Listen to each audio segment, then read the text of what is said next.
Here goes nothing. Okay. All right. Ready in 3, 2, 1. Welcome back to Punchline, the marketing podcast where we say all of the shit that you are too afraid to say out loud. My name is Beth Cormack. And I'm Drew Stennett. And we've all scrolled past some marketing content that has made us physically recoil. You know what I'm talking about. Maybe that landing page that looks like it was designed in 2003, or the Instagram post that has 7 different fonts all in neon colors. My personal favorite is the email that just screams, discovered Canva last week, which is no shade to one of our most loved tools here at Punchline.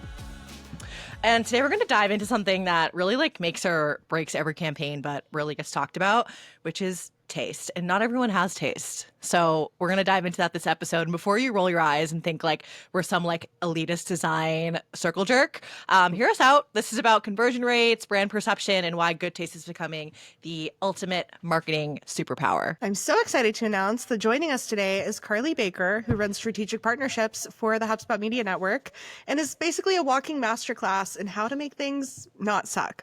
She's a podcast expert, marketing and branding genius, and someone who actually understands that aesthetics aren't just about looking pretty, but about getting money. Because really the uncomfortable truth is that in a world where everyone has access to the same tools, the same AI, the same templates, taste is what separates the good marketers from the great marketers. So let's get into it. So whether you're the type who agonizes over font choices, or maybe you still think that design is just making the logo bigger, we promise this episode has something for you.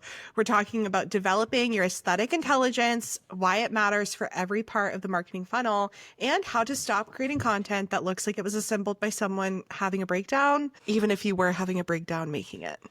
All right, this is Punchline. Let's get into it. Carly, in your role at HubSpot Media, you're working with different brands and creators all day, every day, which means that you're seeing a lot of different kinds of creative, working on a lot of different kinds of campaigns. Talk me through, at what point in your career did you realize that having good taste wasn't just like a nice to have skill, but actually kind of like a competitive edge to set you apart?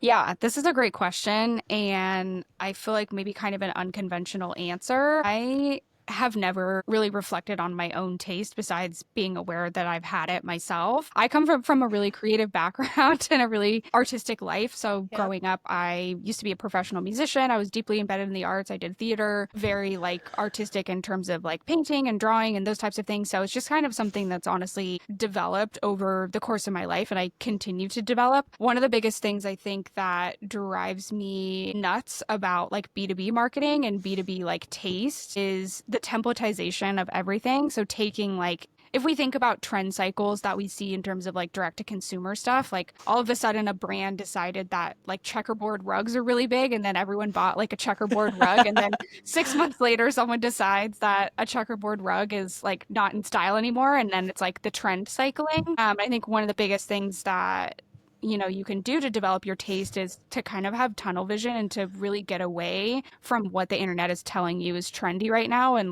going on sort of that exploratory mission of figuring out what you actually like and what actually makes sense for your brand. Yeah, I love that. I feel like the people who try to force having taste are the ones that have the least taste. So I feel like the ones who aren't really trying and they've just developed it over the years. Yeah, I feel like that's where the best taste is coming from. And I agree with the B2B marketing stuff. It drives me crazy. I feel like every company I've worked at with not just B2B, I feel like corporate and software in general as an industry, it's every time I get a graphic back, I'm okay, we don't need to make this look like a PowerPoint PowerPoint presentation. Enough. Yeah. It's okay if it's imperfect. It's okay if it's I'd rather it be that way. And so with the audience, but I think that's also another thing I'm curious about too, and the templatization conversation. I feel like a lot of people do just templatize stuff because they don't have the creative bandwidth to make everything from 0 to 1 in customizations. So I'm curious, Carly, your experience with that, working in in-house teams, and there's this pressure to put a bunch of content out, put a bunch of creative out, and of course there's the on brand. There's but I feel like there is a difference between being on brand and having all these templatizations and just really boring shit. So kind of curious your experience with that and any advice you have for streamlining processes without putting out the same PowerPoint presentation on your company LinkedIn page every time. The one thing I will say, that I will clarify, templates don't have to be boring. When I say templatization, I think about people that are just going on Canva and typing in green PowerPoint and then just resizing that for everything and using that and like not actually editing or like adding anything that makes sense to their brand. In terms of creative development, this is an exercise I love to tell people to do. And for this example, I'll just use like a newsletter. If you're taking away all the branded elements of the newsletter and you're just purely looking at the writing and looking at the tone of the writing, close your eyes and think about what that would look like on a banner ad, what it would look like on a billboard, like who the audience is and like kind of what sort of characters or colors or feel like would really resonate with them, and kind of just like start with the content, start with the tone of the content, and then match it that way. The caveat is that the tone of the content has to be right for your audience, because if that's wrong, then all of the creative that's going to be driven from that is going to be like totally off base. So that's one thing I really try to think about. Taste also looks different. Taste can be something that is creatively driven. It can be editorially driven. It can be more about like POV. It can be about writing style. Like, I think a lot of people think, oh, taste is just like, I like this or I don't like this. And I think that's like actually such a small part of the conversation. Taste is a journey. And like when I think about my own journey through like my personal style, through the art that I like to have in my house, like there's things that I like for a long period of time and then I don't like them anymore. And I'm constantly kind of readjusting based on sort of how I'm feeling and what's going on. And like, I think the idea that you have to have taste that's a certain way and then like hold on to that for dear life is wrong. It should be something that's kind of always changing as you're simply taking in more information and seeing more things and kind of using your imagination to bring them to life. Do you guys remember in like 2019 when every single B2B brand was using the Poppins font?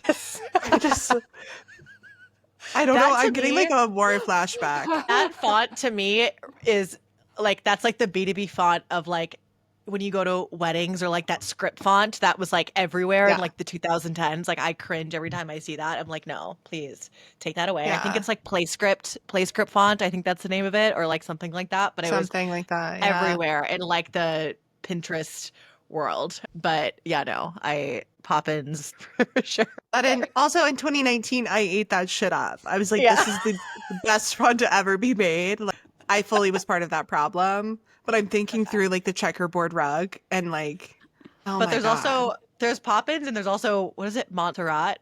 Is that another one that everyone was using? Yeah, those two fonts. But I really liked what you said, Carly, about like how it, changed over time. It's a kind of a slow process, because I'm really big on like home decor too. My apartment was featured on the apartment therapy Instagram page once. No big deal. But anyways, I decorate all my shit through like Facebook Marketplace, but I believe in like such like a slow decorating process. Like I don't want to get everything at the same time. And I think the same principles can be applied to like marketing design. It's like you don't need to have everything come together at once. Like it should be a slow process as your brand changes, as your audience changes, as your goals as a company changes. Like I think people like often in the B2B space, when we were talking about templatization before, it's like they make this one branded template and they're like, okay, this is what we're doing. It's very like line in the sand. This is what we're going to be using. And then it never changes. Like it never evolves with the brand. And I think people think that the only time they should be changing their design is when like they have a like rebrand, whether it's like a logo or a font stuff. It's like, no,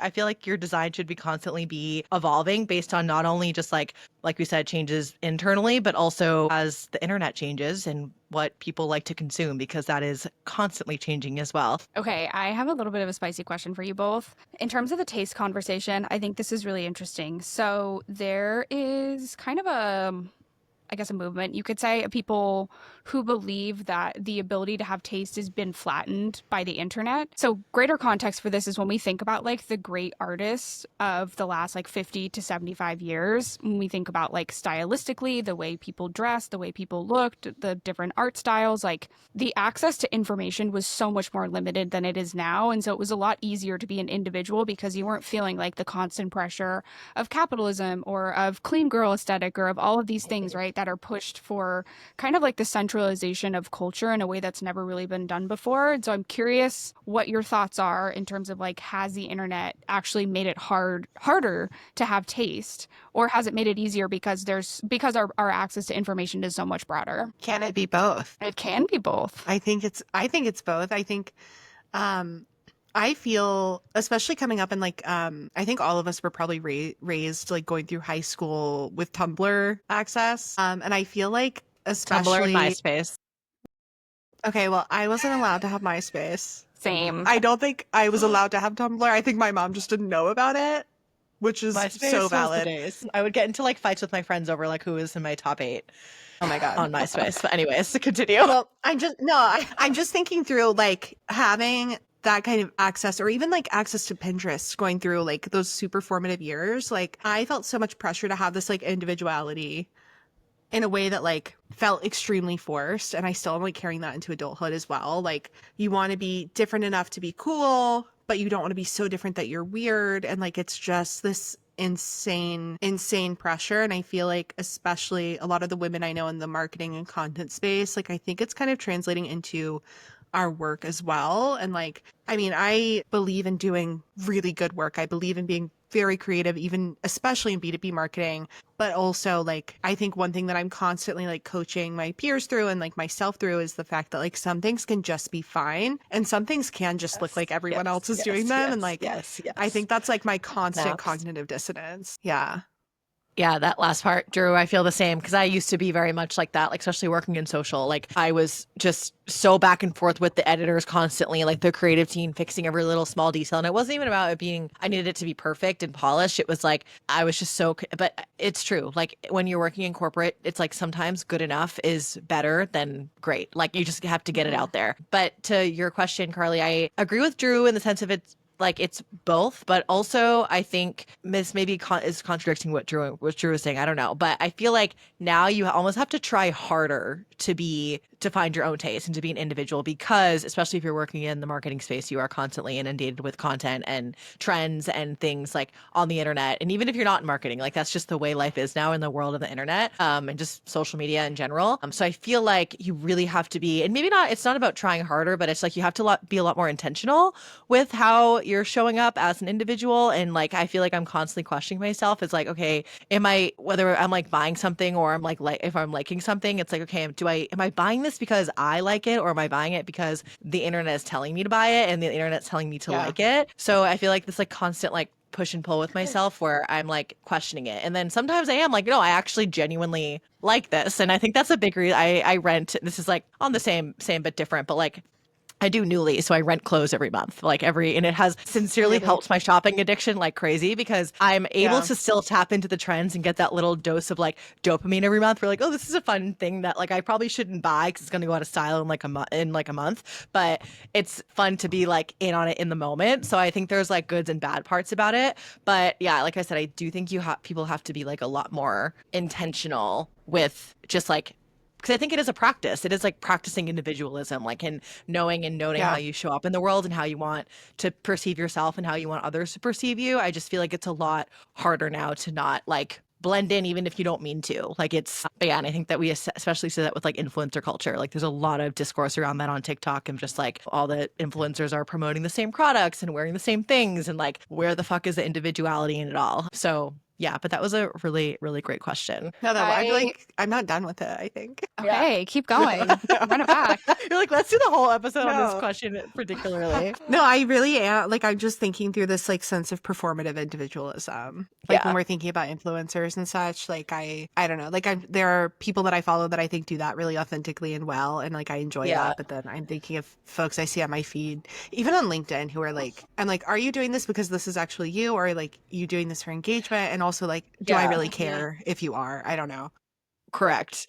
But question for any finance people who might be listening: if Beth and I both use Newly, can we use that as a business write-off if we're wearing the clothes for our podcast? That's a great fucking question, Drew. I would like to know that as well. So email it in the comment. Yes. Hello at Punchline.space. I'm dying. Okay. Okay. Yeah, I think I was gonna say on the influencer route too. I just completely lost my train of thought, so we can cut Do this part. you have an example of an influencer that you feel like is doing it really well? Drew, I guess I'll popcorn this to you since you were the one that kind of started it. I do. Yeah, she's like super unrelated to marketing and content, but I love her. Her name is If we say the same Maria person, Layton. Drew, I'm gonna die. Okay, we didn't. I wouldn't be surprised if we said the same person. No, I know. Beth and I never disagree on anything. I also think it's important context for listeners. Carly, I'll edit this out if you want me to. 3 ADHD girls with microphones on this show. So I think this will be really fun to edit later. But to answer your question, Maria Layton is like my favorite Instagram influencer. I think she's just like super real and honest. And like, I see a lot of myself in her. Like, she goes with some of the trends, but she also is like very consistently herself, even when that version like looks different. I just love her. Yeah. Beth, what about you? I was just pulling her up. I was like, is her name Melissa or Miranda? No, her name is Miranda Sanchez. Okay. She is based out of New York. She has like such a dope style. Like she really just like does not give a fuck. And you can tell like she just genuinely, and it's like not performative either. And she does also like really cool. She's like self-taught. So just these like crazy edits through using only CapCut. And she did like a tutorial on it the other day. And I was like, holy shit, she spends like hours on these videos, but it's all self-taught. I'm just looking at her videos now. She's really fucking cool. Her style is awesome. And I feel like she does it really well. Even her partnerships, like that's something that I really appreciate too with the influencer world is like, because they're getting paid, we know, an arm and a leg for like a singular story post. It's like depressing. It's like writing a contract for like $30K for like 2 Instagram stories. You're like, sick. Let me go. Yeah. Anyways, that says down a rabbit hole. I think I appreciate it so much more when I feel like influencers put like their actual like creativity into it, and they're not just like posting #ad and it's just like a stupid video of them doing the same thing they do every day, and it doesn't require like any additional thought or creativity. And I want to say too, like I understand and respect the fact that like it's a lot of work to build an online audience. So like kudos to them for even getting to that point where they can just like post like a selfie and be like #ad. Great for them. I'm a little bit jealous, but I do appreciate it more, and I will more than likely engage with people's content when I can tell like there's a lot more creativity and effort put in it, because it makes them feel like they appreciate it more. Honest, like they appreciate their audience a lot more, because they're like, I'm getting paid a lot for this, and I want to make it good, and I want to make it consumable and entertaining. So yeah, but I do think like I also follow tons of people who are all the same, and they just like blend in on my timelines. Yeah.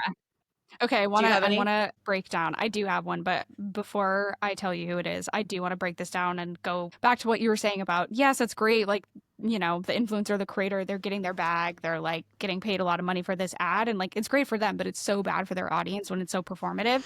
And this is a perfect example of that. Did either of you see the Khloe Kardashian partnership with Febreze? Yes. Did you see that? Yep. And you saw, like, I think we're all comfortable here saying Khloe Kardashian has probably never used Febreze in her entire life, and why she accepted a boatload of money from Febreze. I get it. She's getting her bag, right? But the audience backlash, like the comment section on those posts were scary. And I think this is like the perfect, and part of me doesn't even want to fault her, because it's like Febreze as a brand should know better. Like they they 100%. and we see this so much in influencer marketing, where they're just going after like the biggest, brightest name, but they don't think about the fact that like the audience is well aware that she's not using these products. Yeah. And it makes the brand look bad. And it makes people hate Febreze. And like Febreze like doesn't need that brand awareness. They're already like a household name. Like you don't need Kim Kardashian backing your product. Like that feels like a giant waste of money and waste of time. Like that's insane. But yeah, no, I agree. I feel like, and I think we're seeing like a culture shift in that sense, where like it's kind of like breaking down that fourth wall of like, you know, audiences are calling out that bullshit and holding not only like the influencers, but also the brands accountable for that kind of stuff, because it is like, you know, this economy is fucking trash. So I feel like people are even more hyper aware of that. Like, I mean, that was kind of like with the, what was that? The Poppy and Olipop thing. I don't really know what went on behind the scenes there. Yeah, the Super Bowl thing where like they were giving out like the whatever. And I do think there's something to be said about like, you know, sometimes we do need to get outside and like touch grass before investing ourselves, even if it is maybe wrong or like we should be holding them accountable. Sometimes it is just like, okay, like, is this really worth me spiraling over? Sometimes no, I would agree. But like, I think, you know, brands that needs to be a part of like their influencer strategy now is like the intense like audience like research, and just like knowing it's like a PR play. You have to like know what the audience is going to say and how they're going to react before investing millions, whatever, hundreds of thousands of dollars into an influencer campaign. Yeah. Okay, my answer for person on the internet that I feel like is authentic, I would say more on like the content side, is Brittany Broski. Are you both familiar with Brittany? Yes, with her. She is such a just like weirdo on the internet in such a like unembarrassed way, and she's like, always been. And she's always been that way, and she brings that energy to the red carpet, and I just love it. I feel like it must be so I can't imagine what it would feel like to be a woman who is that visible on the internet, and the amount of just like crushing Yeah. pressure that you have to go through to be able to create content. And like she is Yep. someone that I feel like has done a really good job of really maintaining that authenticity over Mm-hmm. time. Like, you know, she's become really famous, and like even when she's doing press events, even when she's interviewing Pedro Pascal, like she brings that same energy and stays Yeah. professional. And like I just have so much respect for her, and I feel like she's been able to do something really unique on the internet in a way that I just can't really think of anyone else who's kind of in the same lane as her right now. Yeah, I agree. And I think when she has those like big celebrity guests on, like she brings out that side in them too, which is really hard for an, because I feel like, you know, some of the other big podcasts like Call Her Daddy and like some of the other big names, like it does. And we just talked about this at the beginning of this episode. We're like, is this going to be a conversation or is it going to be like a Q&A? And the type of content I like to consume is more conversational, and you like to bring out like, you know, the real side of the guest that you have on. And I feel like some of these other podcasts or, you know, influencers, when they have people on their show, whatever, it is very much just like an exchange of words versus like hanging out. And I think like it should come across as like we're just two friends hanging out and chatting, because that's just like way more fun and engaging to watch as a listener. I think one of the biggest things with Brittany too is that she really brings people into her world, like, you know, what she does on Royal Court. Like she's like the so opposite. weird, She's like the but it's opposite so of girl. good. It is so weird. But what But it I does love is like it. she's not making a show for everyone. And like this is No. just a great lesson and example of like your content should not be for everyone. And she's doing it for a very specific type of audience. She has very specific guests on that she knows can like put on the character and go through that with her. And like she's not doing the Call Her Daddy route, which is we want everyone. We want to make it for everyone. I think like the longevity and the ability to stay relevant is people are clawing for that, who are trying to make it for everyone. Whereas other people who are just, you know, taking the other path don't have the difficulty with that, and they grow so much within their own audience, and it's so much more sustainable for them because they're not, again, constantly having to go through the trend cycle of changing and like trying to keep up with everyone. Carly, when we're thinking about creators like Brittany Broski, and the thing about them that is so appealing is like their authenticity. I want to put a nail gun through my head for asking this question, but how, as B2B brands, like, how can we learn from what Brittany is doing and apply that to like a SaaS company? Because I know that that's possible, but like, what are like the core lessons that you're pulling from consuming content like that and applying in your day-to-day work? Yeah, B2B takes itself way too seriously. We're way too worried about being polished. We're way too worried about the C-suite person who you think is going to scroll past your ad on LinkedIn and somehow become a customer. Like, the focus is so much on packaging, and what we see in like the paid ad space, what we see in other content is like, and people are actually are talking about this all the time. Like, oh, I put like a blurry video of me drinking a matcha on Meta as an ad with no CTA, and all of a sudden, like, this is like the best performing ad I've ever done. Like, the internet has been, especially in the B2B industry, it's so carefully curated and it's so perfected that it actually gives people the ick. Like, it's too much because it doesn't feel authentic at all. And so I think like the biggest brands that are going to win are going to be like unhinged. So like Duolingo is an amazing example, right? We see all of these like D2C brands that are actually really leading the charge because they're building communities around their products. Yes. And they're so deeply in tune with the media diet of the people that are buying those products that they're constantly like, they're using that as a point of research. In B2B, I think we get really stuck with like, this is our ICP, this is our personas, they're at this level, they read these books, but it's like, that's probably not actually reflective of who's seeing our content on LinkedIn, of who's seeing our paid ads. And so that's where I think a little bit of the disconnect is. I also think the idea, and we even at HubSpot, we have like verticals, we have media ecosystems that all are sort of tied around a specific topic like marketing or entrepreneurship and AI. The content that we put out on social versus on our YouTube versus on our podcast versus on our newsletter, even in the same vertical, is different because we just understand that the audience is different there. Yeah. And so while we follow the common line and the common thread of like maybe editorially, maybe with our colors, like the content doesn't look the same, and it shouldn't. You shouldn't create one piece of content and then just throw it everywhere and then assume that it's going to perform just as well here as it is there. I think that's really like the wrong way to go.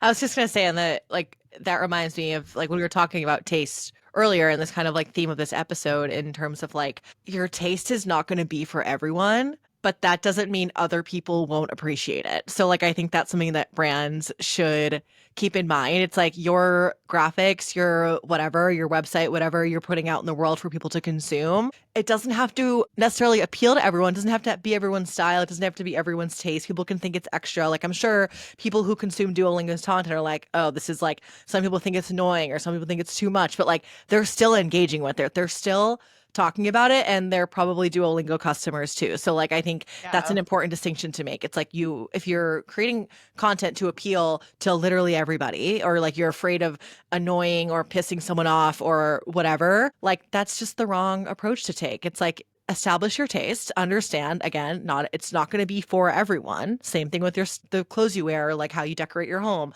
but doesn't mean people can't appreciate it. Doesn't mean people can't like engage or enjoy it. So I just think about Duolingo and how maybe that strategy wasn't as resilient as they thought, because haven't they lost like 300,000 TikTok followers? So also I think that's another, like Carly, you were kind of talking about this earlier with the exercise of the tone of your newsletter. I think that also translates to like the values of your brand, and like you can show up and be super, super funny on TikTok, but the second that your audience doesn't like the morals and values of how you're participating in the marketplace, like it doesn't matter how funny and aesthetic your content is. It isn't. Duolingo right now is really interesting because it is like I read a newsletter about this, and it was talking about how like people, obviously the first line of attack is going to be the social team, and then but it's really not them. Like they did a fantastic job with their strategy. It has everything to do with the product, and I think as a social media manager, like that like really hit me, because I feel like a lot of the times like we get the blame, but it's like, and not that I'm not saying Duolingo is a shitty product at all, but like, of course they got a lot of backlash with like their AI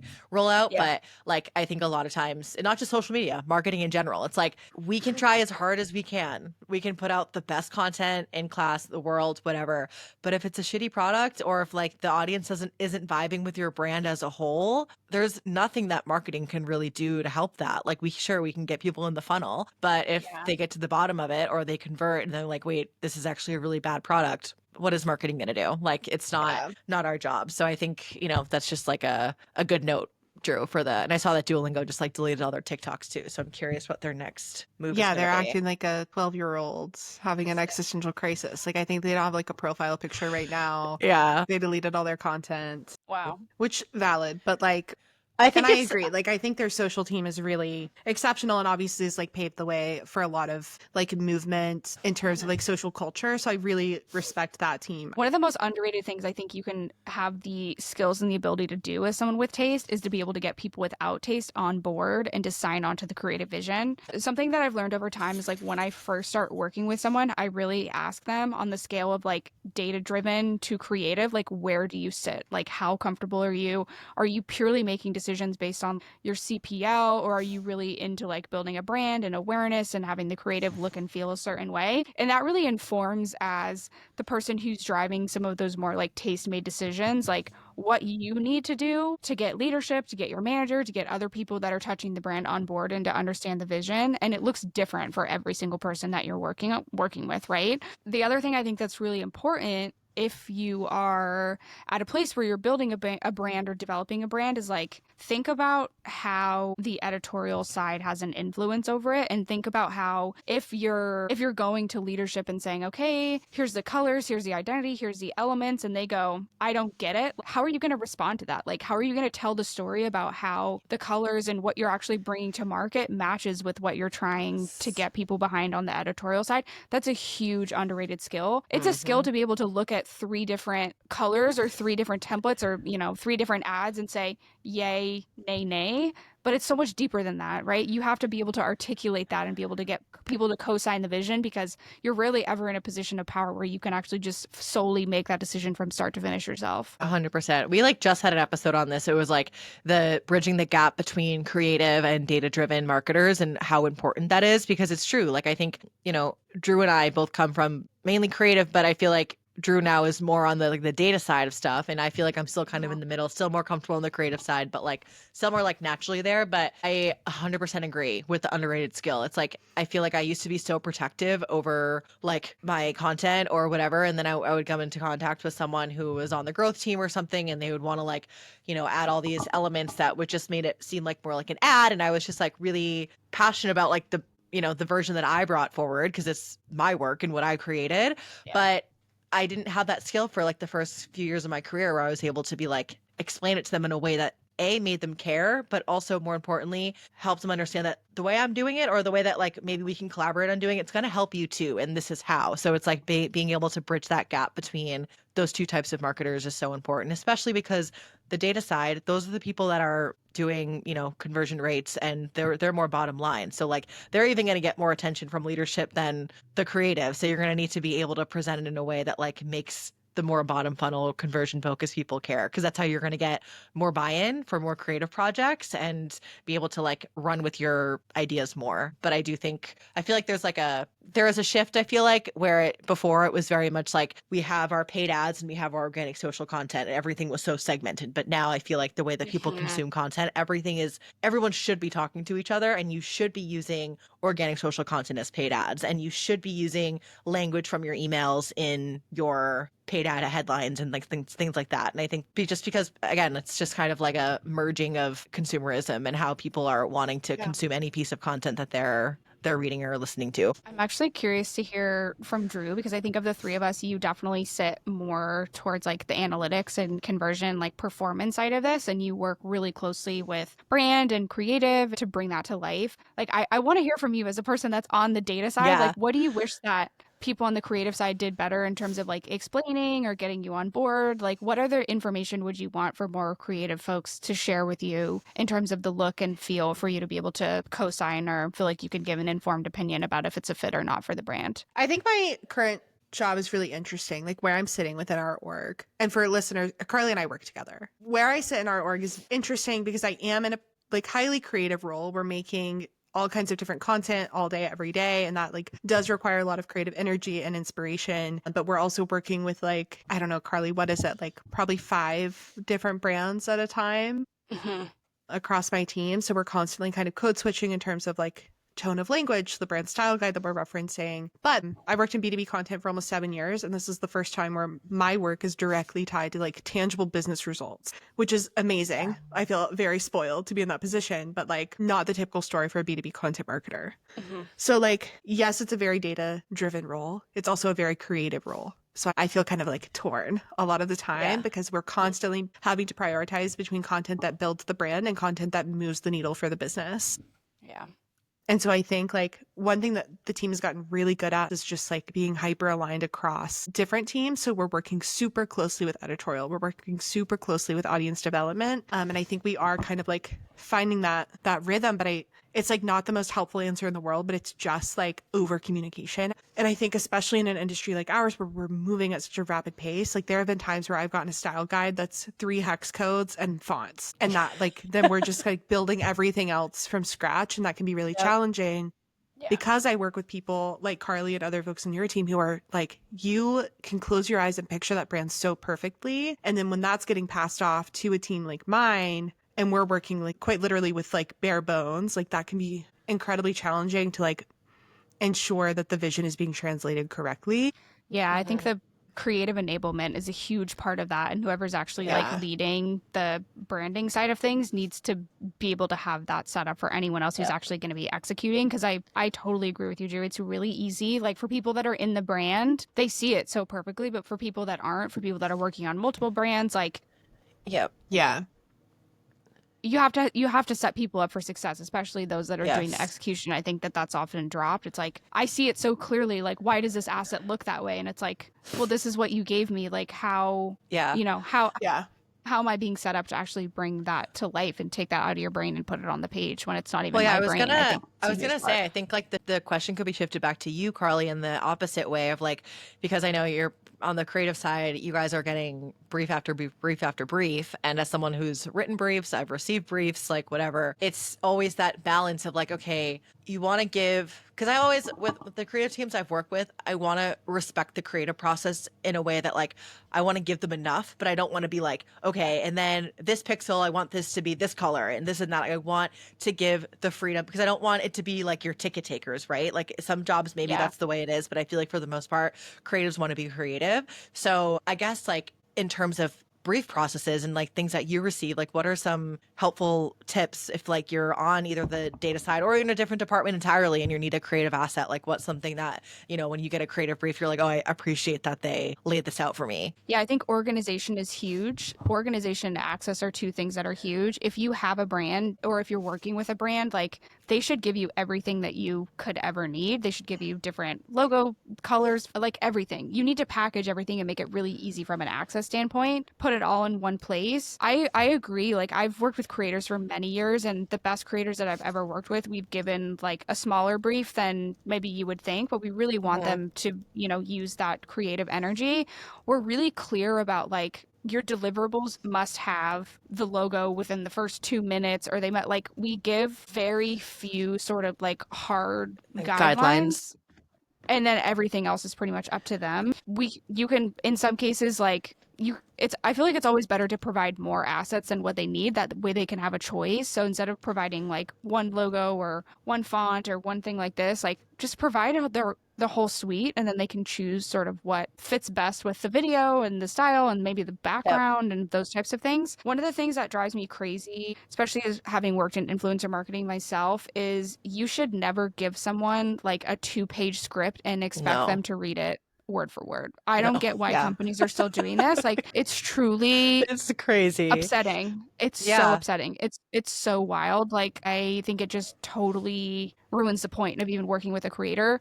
Just turn your phone on and record it yourself and put it as a paid ad if that's really the messaging that you want to like put out there. I also think, you know, the more information, and this is something that we started to do a lot more, the more information you can give them about like why this is important to the brand, who our audience is, like how the core messaging that we want you to talk about relates to their audience, like the more that you can audience match and sort of like get them on board and get them excited and like actually tell them how they're bringing value is a huge thing that I wish more people did too. Yeah, for sure. Yeah. No, that still drives me crazy. Like I used to, I've worked in influencer marketing myself, and like my always guideline is like one pager. I used to work for a company that would send like, it was like a slideshow of like 10 slides. I'm like, no one's reading. No one even internally, and even if you send an internal deck with 10 slides, nobody's reading it.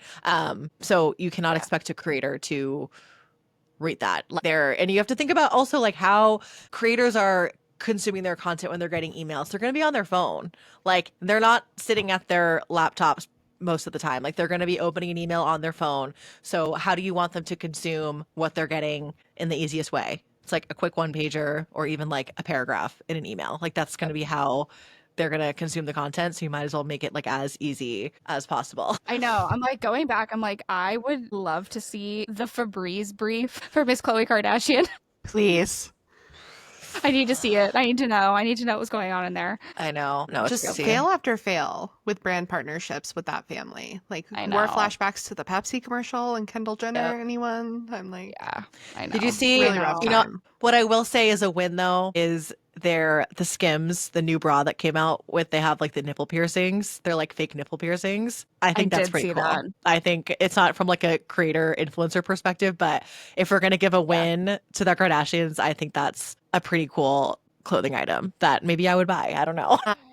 Yeah, Carly, I am so glad that you brought that up, because that was like my next question for you was like, when we're in this, I didn't take my ADHD medication today, but going back a little bit, I didn't either. When we're thinking about like, honestly, when we're thinking about like challenges that ICs are facing specifically in B2B, I feel like, especially as like younger women in this space, like we have these really creative ideas. We're really in tune with the media diet of our ICP. Mm-hmm. I'm so sorry. It's not Neil Patel. I'm so like, no shade to that man. I am not like, that's non-derogatory, but every time I see that on like a buyer persona brief that, oh, like the people that we're trying to speak to are reading Neil Patel, I'm like, is that really really who we're trying to grab right now? Yeah. I don't think that's true. Like, and that's, like I said, no shade, but I feel like that's a challenge for, I'm like Jessica Day singing through my anxiety.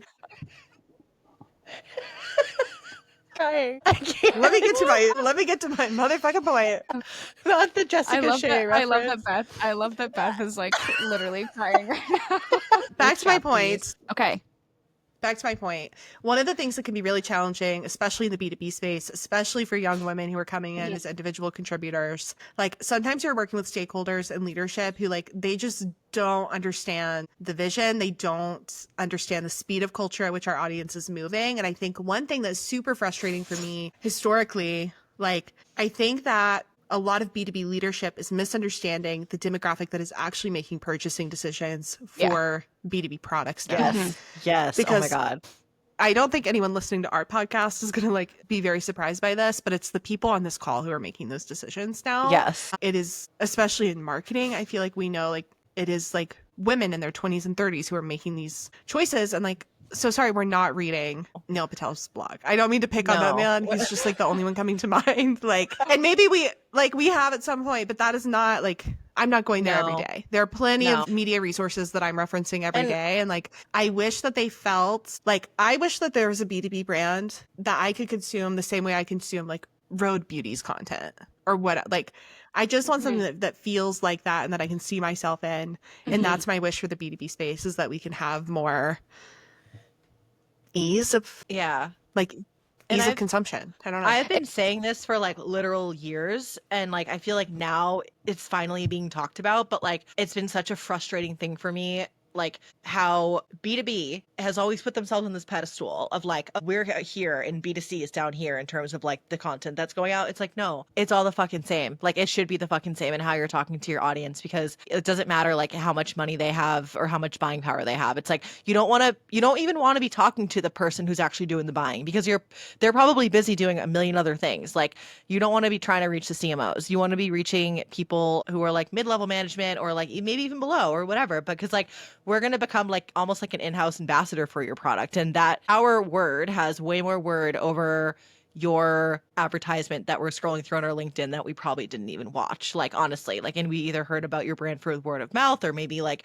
whatever. But I think more brands need to realize that of like, you need to be, your audience should be, your goal of who you're trying to reach should be to create in-house brand ambassadors for your product so they can promote it to the heads of marketing or the CMOs. Exactly. Yeah, I think the transition to upmarket is really interesting, because if you think at the end of the day, like the people that are actually in the weeds doing individual tasks who need solutions to the problems that they're having, like those are the ones that are like, especially in the SaaS space, like those are the ones that are advocating for the tools and are trying to get their leadership on board. And I think on the selling side, we just assume that it's those upmarket decision makers that are like leading that charge, when really it's the employees that are going up the chain saying, we have this problem, we have this problem, we've identified the tool, we need you to sign off. And I think focusing, like keeping the focus on just the upmarket, when it's really like the folks in the middle that are advocating and like are honestly the ones that are usually talking to the sales team at first. They're usually going through most of the process, but the focus is always on selling to the execs at the end. And I just think that that's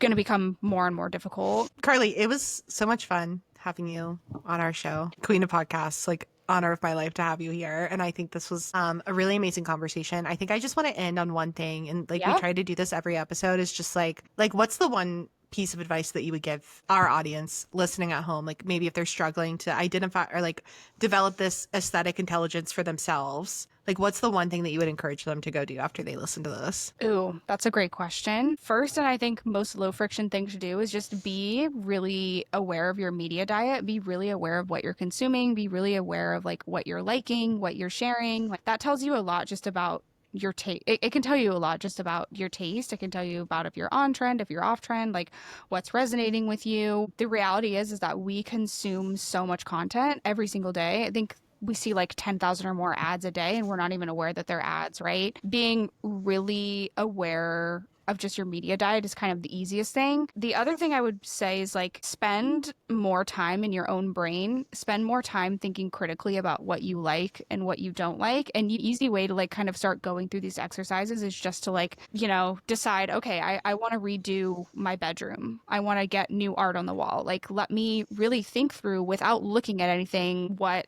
resonates with me, what I think would look good, like what kind of colors I like really try to keep it as internal and as tied to yourself as possible as you try to sort of continue to go on your taste journey, and like really looking inside of yourself to lead that compass versus looking on the internet. Those are two very different exercises, but I think that they're both are very helpful. Of course, our media diet just informs our outlook of the world and so many decisions we make every day. But at the end of the day, your taste comes internally, and is built internally. And so having that like quiet time to yourself to really think critically, I think is a huge part of it as well. I love that so Amazing. much. And I think before we go, Carly, you should show off your fish nails, just because I feel like that just like shows who you are as a person. Look at her freaking nails if you're watching this on YouTube. She has little fish. They're adorable. We love that. But Carly, this not was... the ASMR mic.